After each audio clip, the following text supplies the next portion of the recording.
नमस्कार दोस्तों, स्वागत एक बार फिर से आपका सक्सेस क्लासेस में। जैसा कि आप लोग जानते हैं कि हम लोग जो अप्रैल मंथ का जो विजन मैगजीन है उसको कवर कर रहे थे, तो उसी क्रम में देखो अभी तक हमने जो कि पॉलिटी एंड गवर्नेंस वाला जो मैगजीन करंट अफेयर था उसको हमने कवर कर लिया है।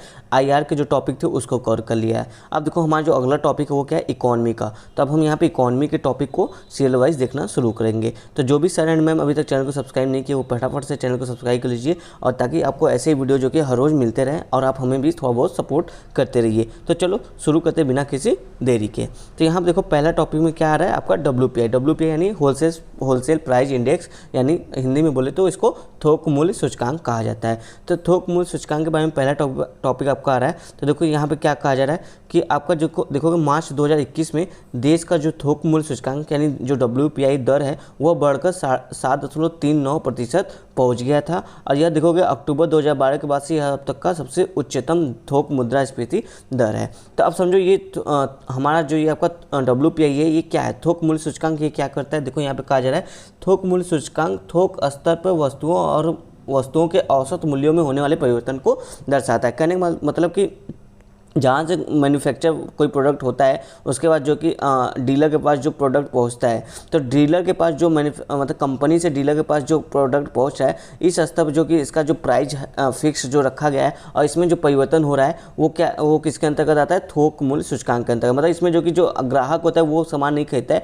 अभी जो दुकानदार है वही जो कि कंपनी या फर्म से जो कि सामान खरीदते हैं, तो वहाँ पर जो रेट होता है उस रेट में जो परिवर्तन आता है उसी को क्या बोलते हैं हम लोग होलसेल प्राइस इंडेक्स, यानी थोक की बात किया जा रहा है कि थोक सामानों में जो भी आपका परिवर्तन होगा मूल्यों में उसकी बात किया जा रहा है। तो अब देखो यहाँ पे कहा जा रहा है कि इसमें जो कि सेवाओं के मूल्यों को शामिल नहीं किया जाता। यानी जब भी हम डब्ल्यूपीआई की बात करते हैं, डब्ल्यूपीआई मेजरमेंट करते हैं जिसमें केवल वस्तुओं के मूल्य की गणना करते हैं, सेवाओं के मूल्य की गणना नहीं करते। और जबकि अगर आप देखोगे सीपीआई जो होता है आपका कंज्यूमर प्राइस इंडेक्स, इसमें देखो वस्तु और सेवा दोनों की हम गणना जबकि करते हैं। तो ये एक मेजर डिफरेंट है आपका डब्ल्यूपीआई सीपीआई में। और क्या क्या डिफरेंट वो हम आगे देखेंगे।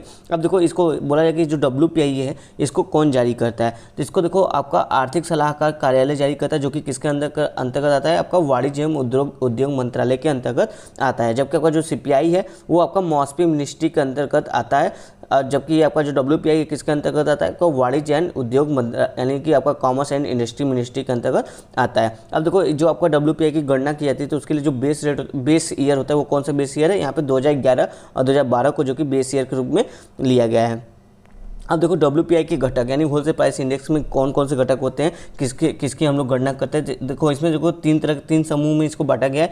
पहला है आपका प्राथमिक सामग्री, दूसरा है ईंधन और विद्युत, तीसरा विनिर्मित उत्पाद यानी मैन्युफैक्चर प्रोडक्ट। तब देखो यहाँ पे इसको डिटेल में और बताया जाएगा जो आपका तीन घटक है। तो जो प्राइमरी आर्टिकल्स यानी जो प्राथमिक उत्पाद है इसका वेटेज देखो 22.62% है, जबकि फ्यूल और पावर का वेटेज 13.15% है, जबकि मैन्युफैक्चर जो प्रोडक्ट है उसका वेटेज देखो सबसे ज़्यादा 64.23%। तो ये भी आपको ध्यान रखना होगा प्रीलिम्स एग्जाम के थ्रू कि प्रीलिम्स एग्जाम के लिए कि किसका वेटेज सबसे ज़्यादा है आपका डब्ल्यूपीआई में। तो यहाँ पर अगर आप उसको घटते क्रम में देखोगे तो मैन्युफैक्चर का सबसे ज़्यादा है, तो इसका आपका प्राइमरी आर्टिकल सबसे ज़्यादा, फिर सबसे कम आपका फ्यूल एंड पावर का है। तो ये हमने यहाँ पे वेटेज देख लिया। अब देखो प्राइमरी आर्टिकल में क्या क्या आते हैं। प्राइमरी आर्टिकल में आपके वे उत्पाद आएंगे जो डायरेक्ट हमको भूमि से प्राप्त होंगे या फिर डायरेक्ट नेचर से जो प्राप्त होते हैं वो चीज़ें होंगी। जैसे इसमें देखो फूड आर्टिकल होंगे, सीरियल पैडी यानी जो एग्रीकल्चर के थ्रू हमको प्राप्त होते हैं, और साथ ही देखो मिल्क, एग्स वगैरह, मीट वगैरह, फिश वगैरह, ये सब चीज़ें, स्पाइसेस, मसाले, ये सब चीज़ें जो कि आपका फूड आर्टिकल में आएगा प्राइमरी आर्टिकल के। और नॉन फूड आर्टिकल में देखो fibre, oil seed, mineral, crude, petroleum, मतलब जो कच्चा पेट्रोल होता है जो भूमि से प्राप्त होता है वो सब चीज़ें जो कि आपका प्राइमरी आर्टिकल आएंगे। जबकि आप देखो फ्यूल एंड पावर में देखो आपको coal, electricity, minerals, oils, petrol, diesel, LPG, ये सब चीज़ें जो पाए जाएंगे। यहाँ पे जो पेट्रोल है वो कच्चा पेट्रोल नहीं बल्कि इसको मैन्युफैक्चर्ड करके जो पेट्रोल यूज़ किया था उसकी बात किया जा रहा है। फिर यहाँ पे देखो जो आपका जो मैन्युफैक्चर्ड है उसमें आप देखोगे textile, paper, chemical, plastic, cement, metal, ये सब जो आपका मैन्युफैक्चर्ड प्रोडक्ट है उसकी बात की जा रही है।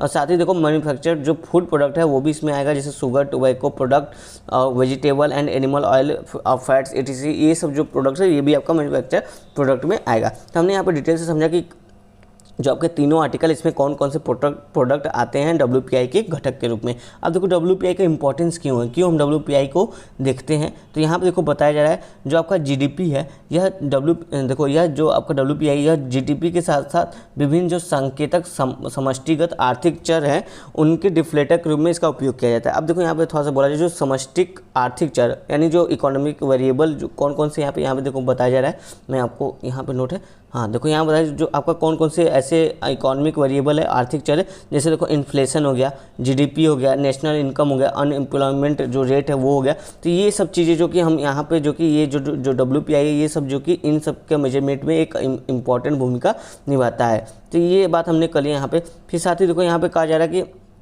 WPI देखो वैश्विक स्तर पर आप देखोगे तो वैश्विक निवेशक जो कि अपने निवेश संबंधी निर्णय जो कि उस देश के WPI के इस आधार पर जो कि वहाँ पे निवेश का निर्णय लेते हैं। तो इसलिए भी जो हमारे यहाँ जो इन्वेस्टमेंट है वो भी जो कि उसमें भी देखोगे WPI का रोल काफ़ी महत्वपूर्ण रखता है। फिर साथ ही देखोगे आप WPI जो कि मुद्रास्फीति यानी जो महंगाई है उसके अनुमान लगाने के लिए और जो गवर्नमेंट की आर्थिक नीतियों का निर्माण करना है उसमें भी महत्वपूर्ण रोल जो कि रखता है। तो इस तरह से हमने देखा कि WPI का देखो काफ़ी ज़्यादा इंपॉर्टेंट है हमारे कंट्री में।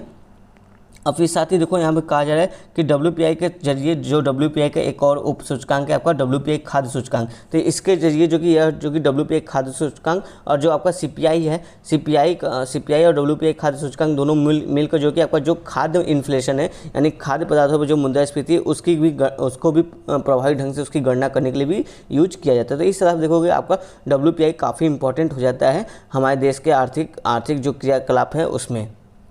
फिर अब देखो अब यहाँ हम समझते हैं डिटेल से WPI और CPI में क्या अंतर है, ये आपके प्रीलिम्स पर्सपेक्टिव से इंपॉर्टेंट हो जाता है।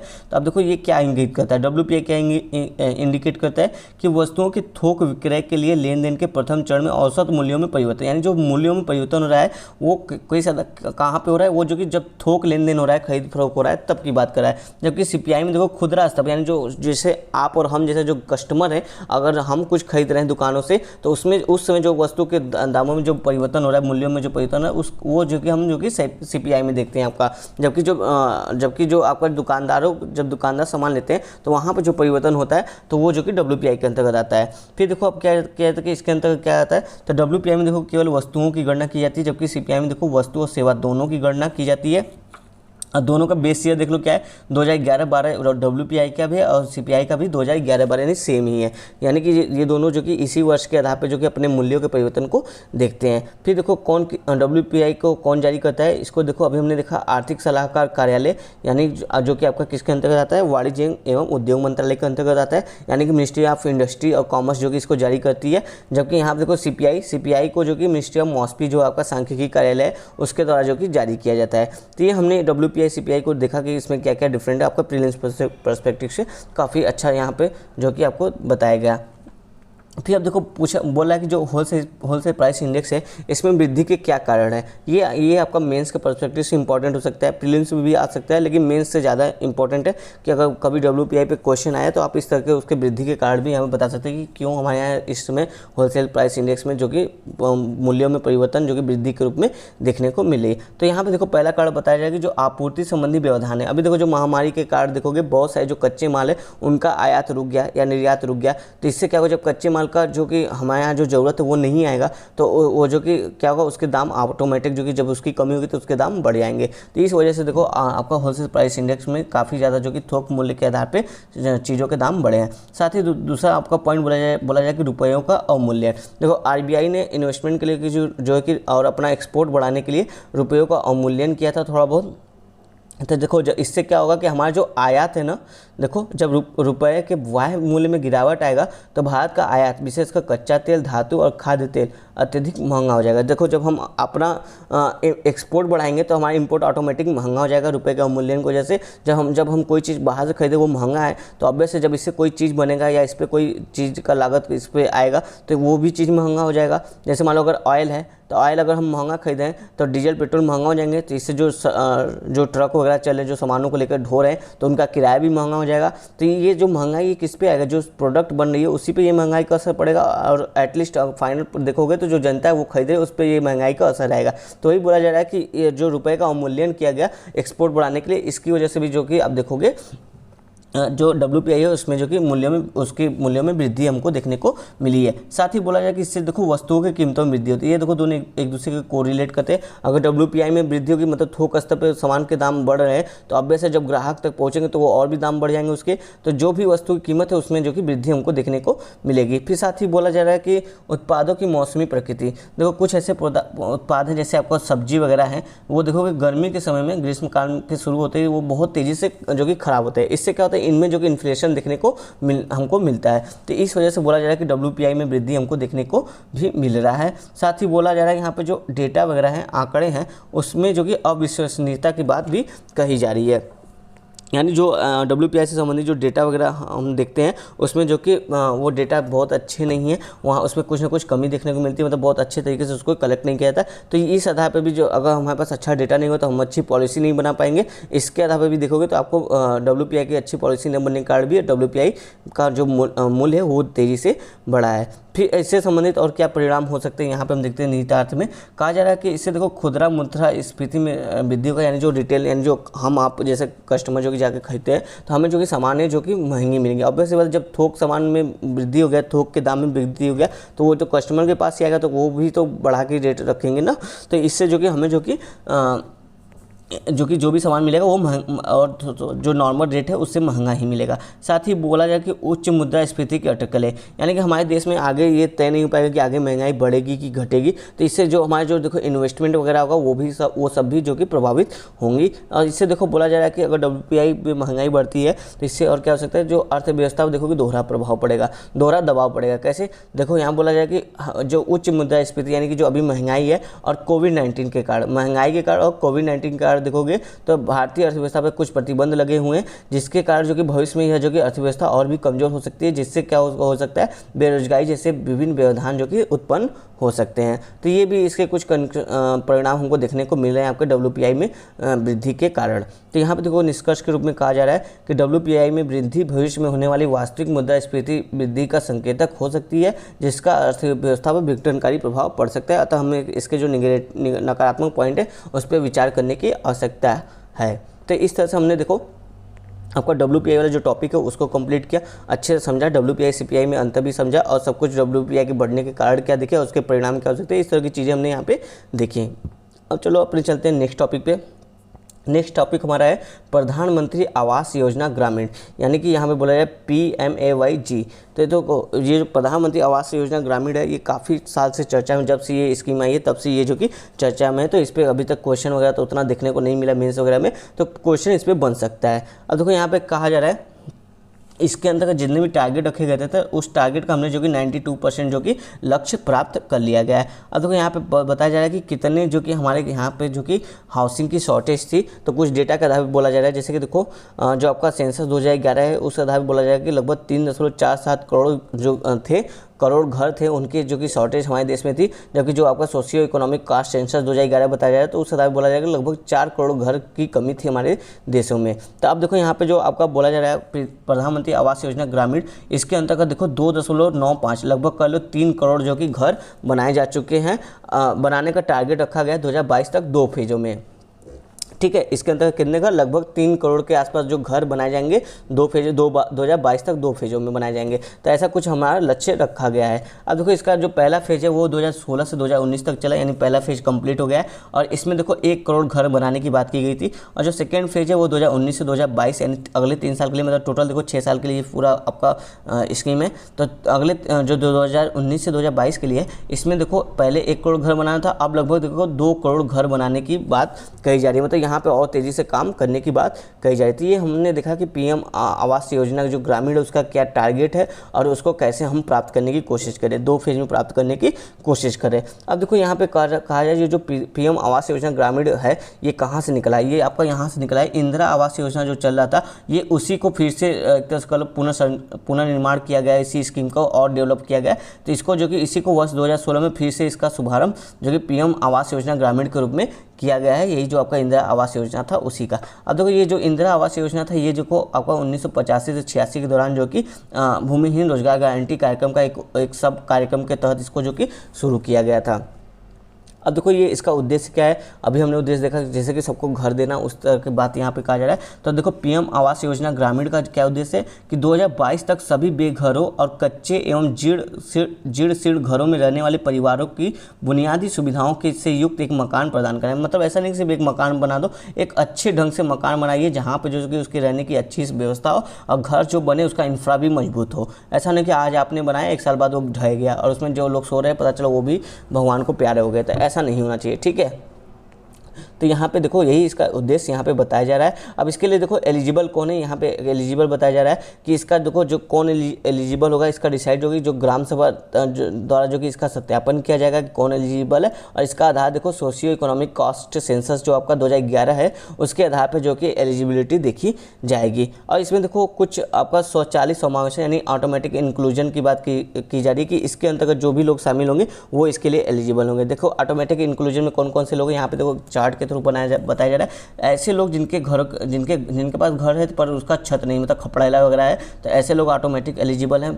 फिर उसका देखो ऐसे लोग जो बंधुआ मजदूरी कर रहे थे उनको जो कि छुड़ाया गया है, इस सब बंधुआ मजदूरी से उनको मुक्ति दिलाई गई है, तो वो लोग भी इसके लिए एलिजिबल है। साथ ही यहाँ पे बोला जा रहा है जो प्रिमिटिव ट्राइबल ग्रुप है यानी आदिवासी जनजाति लोग हैं वो भी इसके लिए एलिजिबल है। मैनुअल स्क्वेंजर जो जैसे देखते हो कि आप सड़कों के किनारे पे जो नाले होते हैं उनको साफ करते हैं हाथ से, ऐसे व्यक्ति भी जो कि इसके लाभार्थी होंगे। साथ ही बोला जा रहा है कि ऐसे लोग जो कि भिक्षुक प्रवृत्ति के होते हैं, भीख मांग के अपना जीवन यापन करते हैं, तो उन लोगों ये लोग भी जो कि इसके लिए ऑटोमेटिक मतलब स्वतः ही जो कि इस क्राइटेरिया में एलिजिबल होंगे। तो हमने देखा कि कौन कौन से जो कि लोग जो कि इसमें शामिल हो सकते हैं, इस योजना का लाभ ले सकते हैं। अब देखो जो आवास है उसका आकार कितना होना चाहिए, न्यूनतम आवास का आकार बोला गया 25 वर्ग मीटर होना चाहिए, यानी 25 स्क्वायर मीटर का आवास एरिया जो कि होना चाहिए और इसी पे जो कि इनका मकान बनेगा। अब देखो आवास के लिए सहायता कितनी दी जा रही है गवर्नमेंट द्वारा, 1.20 लाख यानी कि 1,20,000 मैदानी क्षेत्रों के लिए दी जा रही है और पहाड़ी और पर्वतीय दुर्गम क्षेत्र है तो वहाँ पे 1,30,000 रुपये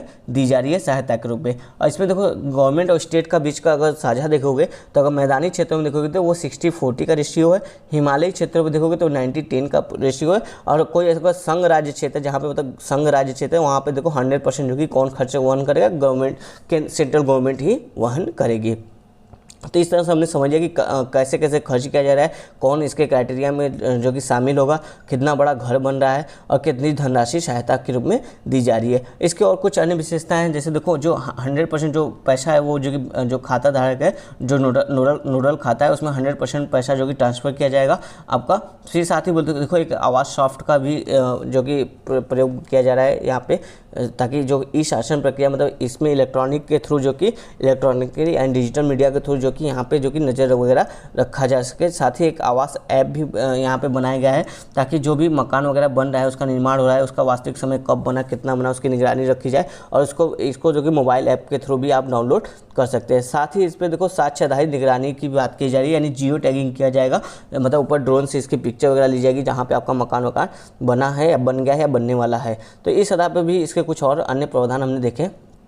साथ ही बोला जा रहा है देखो यहाँ पे कहा जा रहा है इस अन्य कार्यक्रमों के साथ समन्वय भी इसको करें। देखो यहाँ बोला जा रहा है कि प्रति आवास लागत के अतिरिक्त देखो शौचालय निर्माण हेतु 12,000 रुपये स्वच्छ भारत मिशन ग्रामीण के माध्यम से और मनरेगा के अंतर्गत जो कि 90 से 95 दिनों की अकुशल मजदूरी भी दी जाएगी। साथ ही बोला जा रहा है कि ऐसा नहीं कि सिर्फ हम आपको एक मकान बना के देंगे उसमें किचन वगैरह होगा, बल्कि इसमें एक हम आपके लिए एक टॉयलेट भी बनाएंगे जो कि किसके अंतर्गत आएगा, स्वच्छ भारत मिशन के तहत आएगा, और इसके लिए हम जो कि आपको 12,000 रुपये और भी देंगे कि आप एक अच्छा सा यहाँ पे टॉयलेट बना लो। साथ ही अगर आप मतलब कि आप बेरोजगार हो तो आप मनरेगा स्कीम के तहत जो कि आपको 90 से 95 दिन का काम भी दिया जाएगा जो कि आप अपने ही घर का निर्माण करने में आप अपना जो कि सहयोग दे सकते हो। साथ ही अगर आपका घर बन गया तो कहीं और जो घर बन रहा है तो वहाँ पे भी आप जो कि अपना काम कर सकते हो। इससे जो कि आपको इनकम भी होगी, पर डे की इनकम आपको मिलेगी। तो ये सब भी जो कि इसके साथ जो कि अटैच किए गए हैं।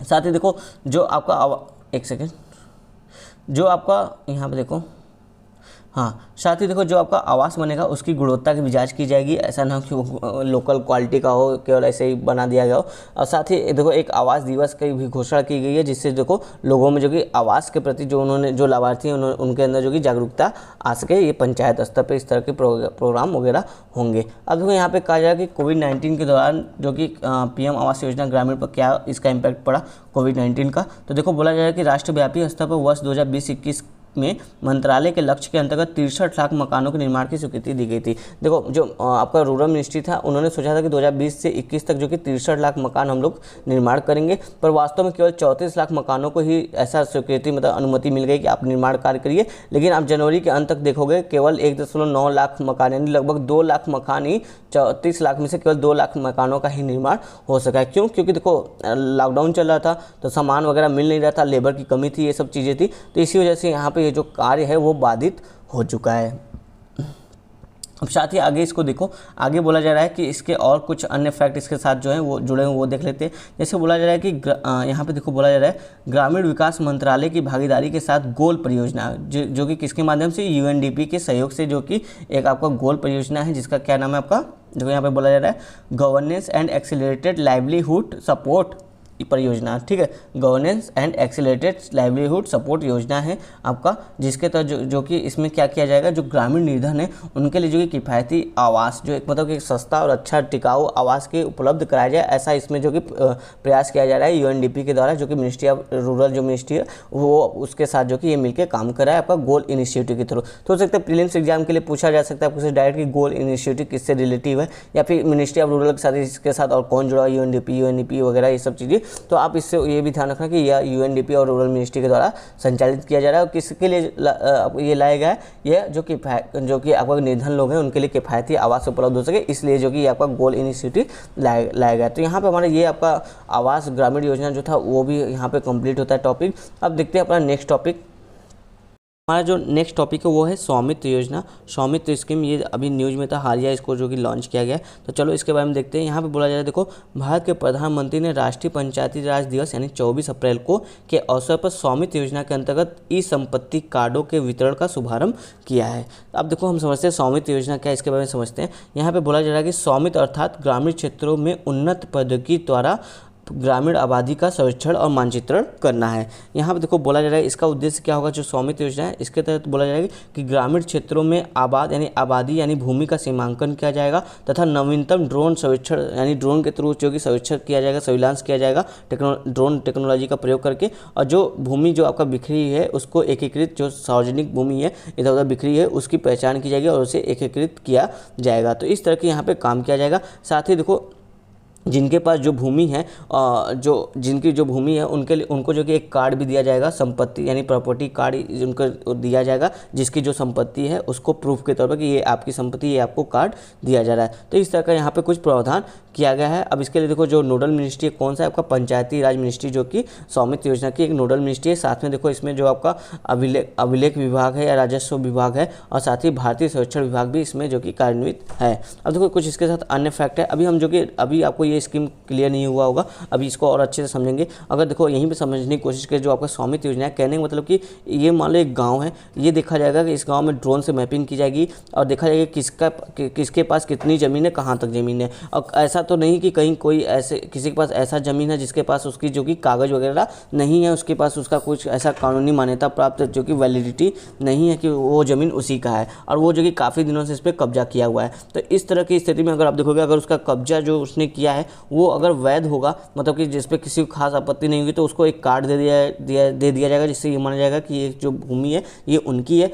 और साथ ही ये भी देखा जाएगा यहाँ पे कि जो सरकारी ज़मीनें हैं अगर उस पर कब्जा किया जा रहा है तो वो ऐसी ज़मीनों को खाली कराया जाएगा, और वो जो सरकारी ज़मीनें हैं उनका जो कि कुछ ना कुछ विशेष उपयोग उस गांव से संबंधित, गांव के विकास से संबंधित उसका उपयोग किया जा सकता है। जैसे देखो उसको खेल के मैदान में तब्दील किया जा सकता है, वहाँ पे गांव से संबंधित कोई एग्रीकल्चर वाला फैक्ट्री वगैरह भी लगाया जा सकता है जो उस गाँव विशेष से संबंधित हो सकता है। तो ये सब चीज़ें यहाँ पे काम किया जाएगा। और साथ ही देखो इसका उद्देश्य ये भी है कि ऐसे कार्ड अगर लोगों को दिया जाएगा तो मतलब उनके भूमि का वो मालिक है, ऐसा एक उनको कार्ड दिया जाएगा जिसका जो एक प्रूफ होगा, तो इसके आधार पर उनको जो कि बैंक में जब जाएंगे लोन लेने के लिए तो ये कार्ड वो जो कि दिखा के मतलब अपनी भूमि को गिरवी रख के आसानी से लोन ले सकते हैं। यहाँ पे जो कि ज़्यादा कागज़ की मांग नहीं की जाएगी, बस वो कार्ड एक बार दे दिया जाएगा बैंकों को, तो बैंक उसी आधार पर इनको आसानी से लोन भी दे देंगे। तो ये सब कुछ इसके स्वामित्व स्कीम के कुछ खास योजनाएं जो मैंने आपको यहीं पर इन शॉर्ट बता दिया था। लेकिन फिर भी यहाँ पे थोड़ा सा डिटेल से देखते हैं। यहाँ पे देखो कहा जा रहा है, जो बताया जा रहा है उसको हम पढ़ते हैं समझते हैं।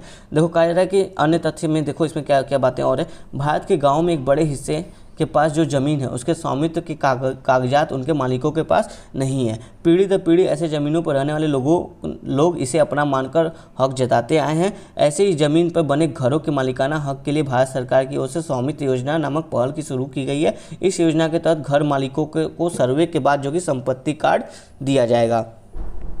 जो आपका सर्वे ऑफ इंडिया वो भी देख लो वो क्या है, ये प्रीलिम्स पर्सपेक्टिव इंपॉर्टेंट हो जाता है। ये आपका 1767 में स्थापित हुआ था और ये आपका जो आपका department of science and tech है उसके अंतर्गत काम करता है भारतीय सर्वेक्षण विभाग। अब देखो जो इसका ऑब्जेक्टिव बताया जाएगा वो हम नीचे भी देखेंगे, वहीं ये चीज़ें रिपीट की गई नीचे भी दिया गया है, तो वहीं पर हम इसको देख लेंगे अच्छे से। अभी देखो ये जो आपका स्कीम है ये आपको 2 चरण में इसको स्कीम को लाया जा रहा है। पहले चरण में अगर आप देखोगे तो पायलट प्रोजेक्ट के रूप में 2020 से 2021 तक चलाया जाएगा, जो कि आपका 6 राज्यों में चलाया जा रहा है। कहाँ कहाँ? हरियाणा, कर्नाटक, मध्य प्रदेश, महाराष्ट्र और उत्तर प्रदेश और उत्तराखंड में इसको जो कि पायलट प्रोजेक्ट के रूप में चलाया जा रहा है। और सेकेंड फेज जो आएगा इसका, तो इसमें जो जितने भी शेष बचे गाँव हैं उसको जो देखो अप्रैल 2021 से मार्च 2024 यानी 2024 तक जो कि इसको पूरा कर लिया जाएगा। देखो इसमें कितने गांव हैं? 6.62 लाख जो गांव हैं इसमें इस स्कीम के जरिए जो कि 6.62 लाख गांव शामिल हो जाएंगे। फिर देखो इस योजना के कुछ बातें की जा रही हैं कि स्वामित्व योजना के क्या लाभ है, यानी जो उद्देश्य था अभी हमने ऊपर देखा वही लाभ के रूप में है। तो देखो यहाँ पे बताया जा रहा है, देखो संपत्ति कार्ड जारी करना। यहाँ पे कहा जा रहा है कि ग्रामीण आसानी से गृह या संपत्ति ऋण प्राप्त कर सके, इसके लिए जो संपत्ति कार्ड बांटा जाएगा। फिर यहाँ पे बोला जा रहा है आपका देखो संपत्ति कर निर्धारण पत्रक स्वतः निर्माण होगा, मतलब इससे ये भी जो हाउस टैक्स है वो भी कलेक्ट करने में आसानी हो जाएगा, पता चलेगा कौन सा हाउस किसके पास है, इससे उनसे जो कि हाउस टैक्स जो कि कलेक्ट किया जा सकता है। साथ ही देखो बोला जाएगा कि गाँव में वित्तीय ऋण उपलब्धता में वृद्धि होगी, मतलब कि ऐसे गाँव में जो कि ऋण की जो उपलब्धता है उसमें जो कि वृद्धि भी हमको देखने को मिलेगी और ज़्यादा लोगों को आसानी से सहजता से ऋण मिल जाएगा। फिर देखो यहाँ पे बोला जा रहा है कि संपत्ति विवादों को कम करना। यहाँ पे इसका एक और उद्देश्य क्या है, जो ऐसे संपत्ति हैं जिसका कागज वगैरह नहीं है, तो ऐसे जब कागज एक बार अलॉट कर दिया जाएगा, ऐसा कार्ड दे दिया जाएगा, तो जो संपत्ति से संबंधित जो विवाद है वो अपने आप जो कि कम हो जाएंगे। और यहाँ पे देखो जो बोला जाएगा जो सार्वजनिक भूमि यानी जो गवर्नमेंट की भूमि है उसकी पहचान कर उस पर जो अतिक्रमण किया गया है उसकी रोकथाम करना है, यानी कि उस पर जो कि लोगों जो अतिक्रमण कर लिए उनको हटाना है वहाँ से और उस जमीन को खाली कराना है। साथ ही देखो ऐसे ज़मीनों का रिकॉर्ड रखना है, मानचित्रण करना है और उनका जो कि निर्माण परमिट वगैरह जो कि ग्राम पंचायत के पास ही जो रिकॉर्ड वगैरह होगा ऐसे ज़मीन को किसके पास होगा? ग्राम पंचायत के पास उपलब्ध होंगे। फिर देखो हमारा यहाँ पे बोला जाएगा कि जीडीपी की बेहतर गुणवत्ता हो, इसके लिए देखो क्या बोला जा रहा है कि इस सर्वेक्षण के थ्रू क्या होगा? मानचित्र निर्णय समर्थन प्रणाली प्रदान करते हैं और नियोजन गतिविधियों के विकास एवं निष्पादन में मदद करते हैं। मतलब अगर हमारे पास ऐसा कुछ मैपिंग होगा जहाँ पता होगा कि इस गाँव में कितनी भूमि जो कि खाली है या कितनी भूमि जो कि बिजी है और किस तरह की भूमि यहाँ पर ज़्यादा है, तो जब ये पूरा डिटेल एक डेटा होगा तो हम इस गांव में अगर कोई कुछ स्कीम वगैरह चलाना होगा तो ऐसी कोई गतिविधि विकास संबंधी कुछ कार्य करना होगा तो इस डेटा का उपयोग करके जो कि आसानी से जो कि कोई नीति वगैरह बना सकते हैं। इसके देखो अन्य लाभ क्या होंगे, जैसे देखो जो कृषि योजनाएं चल रही हैं जैसे पीएम किसान फसल बीमा योजना आदि, इनके कार्यान्वयन में आसानी होगी। साथ ही आपदा प्रभावित क्षेत्रों में सहायता एवं मुआवजा में भी आसानी होगा, मतलब इजीली पहचान लिया जाएगा कि किसका घर कौन सा है और उसमें कितने फैमिली मेम्बर हैं। तो इस तरह की बातें यहाँ पे स्वामित्व योजना के लाभ आपको देखने को मिल रहा है। अब देखो इस योजना से संबंधित कुछ मुद्दे हैं, समस्याएं हैं जिसको हमको देखना होगा। जैसे बोला जा रहा है कि ग्रामीण समुदायों में अनिच्छा हो सकता है कल को ये जो ग्रामीण समुदाय ये जो कि इसको सहज न माने, क्योंकि ऑब्वियसली बात है जब आप उनकी संपत्ति पर जाएंगे जांच परख करेंगे कि आप दिखाइए आपके पास कागज है कि नहीं, तो वो इससे थोड़ा सहज नहीं होंगे, क्योंकि ये देखो ग्रामीण लोगों के लिए जो अब भूमि होती है वो संवेदनशील एक तरह से विषय होता है। फिर साथ ही बोला जाएगा कि एक और प्रॉब्लम क्या होगा, जो सुभेद्य लोग हैं उन तक जो कि लाभ न पहुँचने की आशंका या उनका बहिष्करण हो सकता है। जो आपके जैसे दलित महिलाएँ हैं, काश्तकार किसान हैं, आदिवासी समुदाय हैं, ये जो सुभेद्य वर्ग हैं आपके हो सकता है ये इनको देखो प्राय भूमि का मालिकाना पहुँच से अलग रखा जाता है, भले ही उनका दावा वैध हो सकता है ये जो कि वैध रूप से जो कि उसी भूमि के मालिक हो, लेकिन इनके पास हो सकता है कागज़ वैसे ना हो कि ये असली भूमि के मालिक है, क्योंकि देखो कागज़ जो कि किसी और के पास भी होता है, किसी और के नाम से जो कि भूमि इनको अलॉट की जाती है, लेकिन नाम किसी और को होता है, लेकिन भूमि इन्हीं को दी जाती है। तो इस तरह की चीज़ें होंगी तो क्या होगा, इनको जो कि ये जो भूमि होगा इनको जो कि बेदखल कर दिया जाएगा, जो कि एक तरह से देखो सही नहीं होगा। इस तरह की भी जो कि मुद्दे सामने आएंगे। फिर बोला जा रहा है कि सामान्यतः ग्रामीण क्षेत्रों में ऐसे बाजार नहीं होते जहां भूमि को संस्थानों के रूप में गिरवी रखा जा सके। ग्रामीण बाजार में देखोगे इतना आसानी से ये ऐसे बाजार नहीं है कि जहाँ पर जो कि लोग भूमि को गिरवी करने के लिए जो कि लोन दे, तो इस बड़ी मात्रा, क्योंकि अमाउंट जो कि बड़ी मात्रा में हो जाती है और गाँव में इतने बड़े बड़े व्यवसायी नहीं है या फिर बैंक वगैरह बैंकिंग सुविधा इतना ज़्यादा नहीं है। तो ये भी एक समस्या हमको देखने को मिलती है, क्योंकि यहाँ पे देखो बोला गया था जब आप जो स्वामित्व कार्ड बांटोगे तो इससे आसानी से जो कि लोगों को लोन मिल जाएगा। तो ये एक जो कि हम बोल रहे हैं कि आसानी से मिल जाएगा, तो उसमें आपत्ति हमको देखने को मिल रही है। साथ ही यहाँ पे देखो कहा जा रहा है जो भू अभिलेख है उनको जो कि नियमित रूप से अपडेट किया जाएगा। तो इसमें भी समस्याएं, कैसे समस्याएं यहाँ पर देखो कहा जा रहा है कि देखो भारतीय भू अभिलेखों के निर्माण और रख रखाव में, ठीक है, इसमें देखो अलग अलग प्राधिकरण जो कि काम करे, क्योंकि निर्माण कोई और डिपार्टमेंट करा है, उसका रखरखाव कोई और करा है, और इन दोनों के बीच में जो आपका कोरिलेशन है या फिर कह लो कम्युनिकेशन वो किसी और के थ्रू हो रहा है। तो इसमें क्या होगा, अलग अलग अथॉरिटी इसमें कार्यरत है, तो इसमें क्या होगा कि नियमित रूप से अध्ययन इसको नया कर पाना, यानी कि इसके डेटा को लगातार नए अपडेट करना, ये थोड़ा सा मुश्किल काम हमको लगता है। फिर साथ ही बोला केंद्र राज्य समन्वय का मुद्दा हो सकता है, कोई राज्य इसको इम्प्लीमेंट करने से मना कर दे। जैसे अब देखो पश्चिम बंगाल हमेशा जो कि सेंट्रल गवर्नमेंट की किसी भी स्कीम का जो कि मना ही करते रहते हैं, तो इस की बातें भी हमको देखने को मिल जाएगी। तो इससे जो आपका संघ राज्य क्षेत्र की बात है, यानी कि जो आपका एक भारत जो एक संघ राज्य है, ऐसी बात जो कही जाती है, तो उसमें जो देखोगे तो वो प्रभावित होने को हमको देखने को मिलेगा। फिर साथ ही देखो बोला जाए कुछ कानूनी खामियां, मतलब ये जो एक्ट बनाया गया इसमें भी कुछ खामियां, जैसे उदाहरण के लिए बताया जा रहा है कि हरियाणा में यह योजना उसके पंचायती राज अधिनियम के अंतर्गत कार्यान्वित की गई है। हालांकि यह अधिनियम पंचायतों को सिर्फ मानचित्र तैयार करने के लिए अधिकार संपन्न बनाता है। मतलब यहाँ पे जो हरियाणा में लागू किया गया है वहाँ पे बताया गया जो पंचायत है वो सिर्फ केवल डेटा इकट्ठा करेंगे और मानचित्र बताएंगे कौन सा जमीन किसके पास है और किसकी है।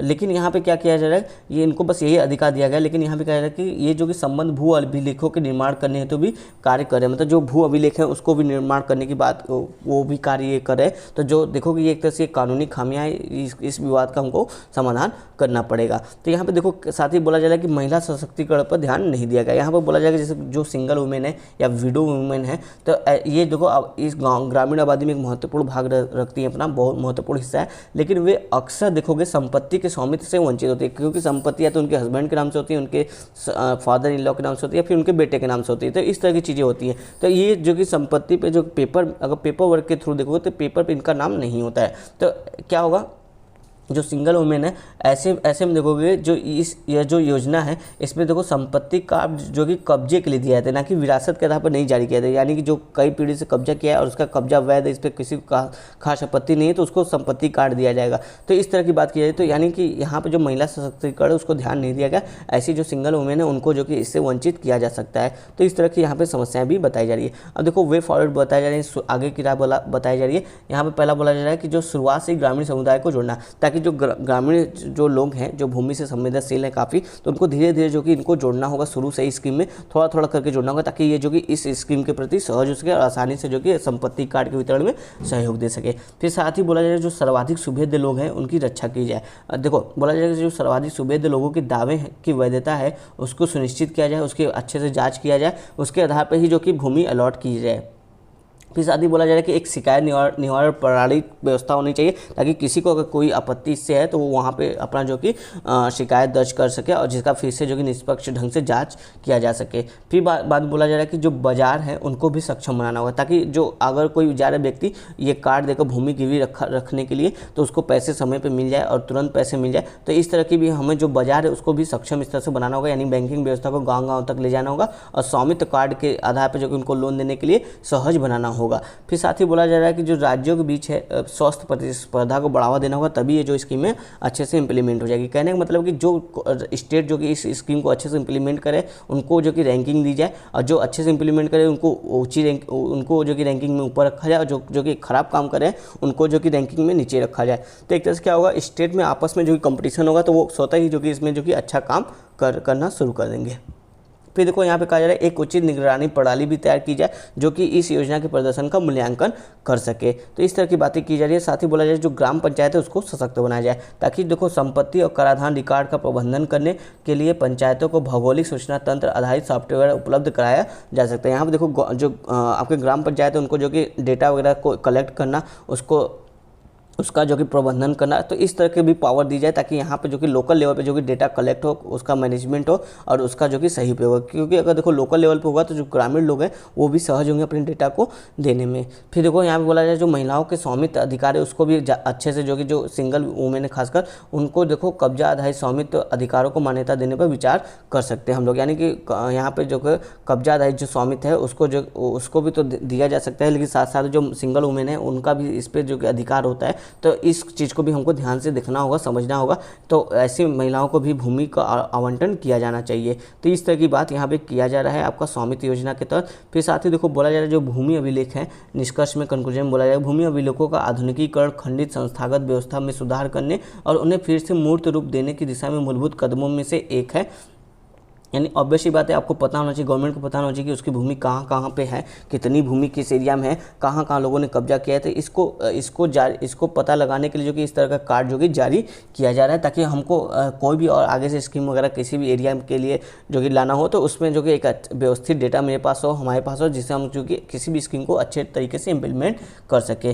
साथ ही ये बोला जा रहा है कि यह योजना ग्राम पंचायतों की वित्तीय स्थिति को सुदृढ़ करेगी और उन्हें स्वतंत्र रूप से कार्य करने की दिशा में प्रोत्साहित करेगी। कहने का मतलब जो आपका लोकल लेवल पर पंचायतें हैं, ग्राम पंचायतें हैं, उनको सशक्त करेगी। तो इस तरह की बातें यहाँ पे कही जा रही है। चलो चलते हैं अपने नेक्स्ट टॉपिक की तरफ।